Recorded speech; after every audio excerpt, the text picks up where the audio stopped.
Personal comment చేశాను పవన్ కళ్యాణ్ గారి మీద. నేను దానికి అపాలజీ చెప్దాం అనుకున్నాను. నేను చేసిన తప్పే. పర్సనల్ విషయాలు నేను చెప్పుకోవాల్సింది. నేను అనవసరంగా పర్సనల్ విషయాలు దూరి ఆయన మనోభావాలు అండ్ వాళ్ళ ఫ్యాన్స్ మనోభావాలు కూడా హర్ట్ చేశాను. నేను అది అందరికీ క్షమించమని అడుగుతున్నాను. నేను I'm really sorry about that. And next time నుంచి వాళ్ళ మీద ఎవరి మీద ఎలాంటి పర్సనల్ కమెంట్స్ పాస్ చేయను. ఎటువంటి పర్సనల్ నా ఒపీనియన్స్ ఎక్కడ చూపించను. ఎటువంటి పర్సనల్ వీడియోస్ ఎక్కడ పెట్టను.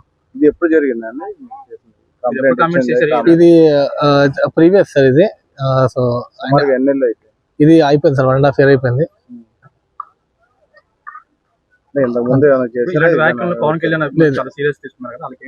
నేను వాళ్ళు చెప్పాల్సిన ఏంటంటే నేను చేసిన తప్పని ఒప్పుకుంటున్నాను. నేను నెక్స్ట్ టైం ఇంకెప్పుడు ఇలాంటి విషయాలు, ఇలాంటి పర్సనల్ విషయాలు ఎప్పుడు చెప్పనని నేను మీకు హామీ ఇస్తున్నాను. నేను ఇంకా నెక్స్ట్ టైం ఇప్పుడు పర్సనల్ విషయాలు లేదండి. ఇవన్నీ నేను పర్సనల్ గా నేను లేదు, ఎటువంటి పొలిటికల్ అభిప్రాయాలు లేవు. ఇది పర్సనల్ గా నేను చేసిందే. లేదు, ఇదంతా నేను నా పర్సనల్ గా నేను చేసుకున్నదే.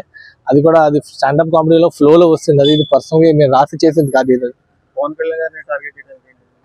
అలా అని కాదు సార్. అక్కడ ఆడియన్స్ జనరల్ వచ్చే క్వశ్చన్ దాన్ని బట్టి నేను ఒక రిప్లై ఇచ్చానే తప్ప ఇది నేను పర్సనల్ గా చేసిన టార్గెట్ కాదు. ఇది నేను చేసిన తప్పే. అది అటువంటి చేయకూడదు. నేను చేసిన తప్పే. అది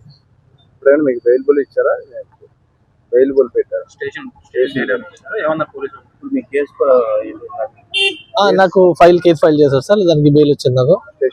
అవును సార్.